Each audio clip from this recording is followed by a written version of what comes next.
People often think strength is loud, that it comes with shouting, arguments, or dramatic exits. But the strongest lesson I ever learned came the day I chose silence. My name is Ruth Williams. I am 50 years old, a Black woman, a mother, and for most of my life, I was the woman who explained herself to everyone. I explained why I was tired, why I was quiet, why I needed rest, why I deserved respect, until one day, I didn't. I woke up at 5:30 that morning like always. The house was still dark, but my mind was already heavy. I had moved into my daughter's home 2 years earlier, after my knees started giving up on me, and my savings ran thin. My daughter Angela insisted, "Mom, you took care of me your whole life. Now let me take care of you." I believed her. What I didn't expect was how invisible I would become. I made breakfast quietly, washed dishes that weren't mine, folded laundry that didn't belong to me, and every day, I tried to stay small, because small women are easier to tolerate. That evening, I sat in the living room, watching my favorite old show. The volume was low. I didn't want to bother anyone. Then my son-in-law walked in. He didn't greet me, didn't look at me. He picked up the remote and turned off the TV. Then he said, "Go to your room. This living room is mine now." I looked at my daughter. She didn't say a word. She just looked down. And in that moment, something inside me finally went quiet. Not broken. Quiet. I didn't argue. I didn't cry. I stood up slowly, picked up my purse, and took my keys.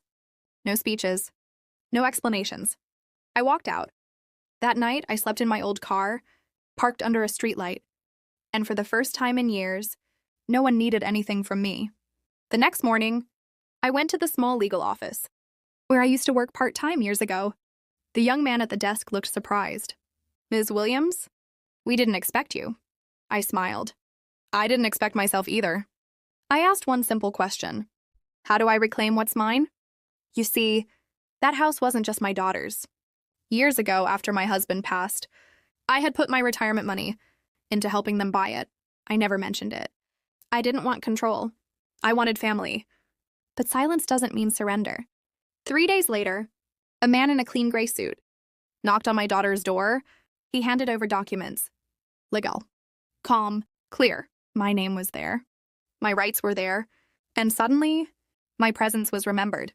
My daughter called me that night crying, "Mom, why didn't you say anything?" I paused.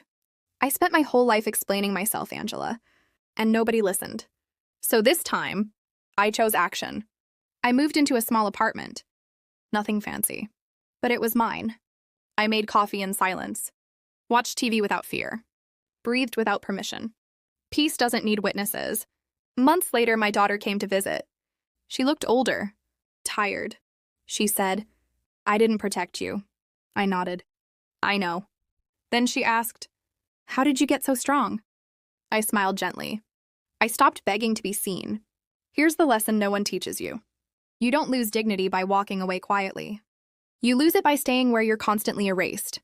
You don't owe explanations to people who benefit from your silence. And sometimes, the loudest statement a woman can make is simply leaving. If this story touched you, remember this. Respect is not requested, it's required. And silence, when chosen with strength, can change everything.